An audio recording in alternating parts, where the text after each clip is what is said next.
In this video, we're going to be looking at 3D shapes. The first shape we have is a cube. All the sides of a cube are equal.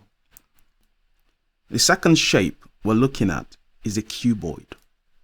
A cuboid is a 3D version of a rectangle. So that's like your room in your house. If you measure all the sides, the length, the width, and the height of your room, you would notice that it looks like a cuboid. The volume of a cube and a cuboid is given by, for a cube, the volume is length times length times length.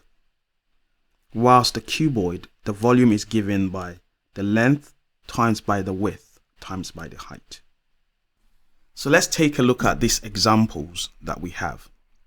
In the first example, we're asked to find the volume of a cube having a length of 5 centimeters.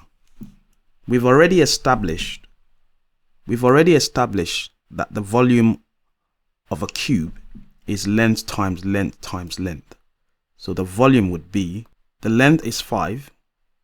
Since they're all equal, we're multiplying 5 by itself 3 times. 5 times 5 is 25. 25 times 5 is 125 centimeter cube. It's a cube, therefore the unit is also in cube as well.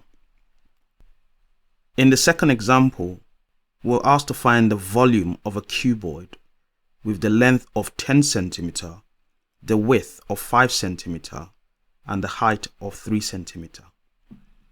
Looking at the diagram, we've got a length of 10 centimeter, the width of 5 centimeter, and the height of 3 centimeter.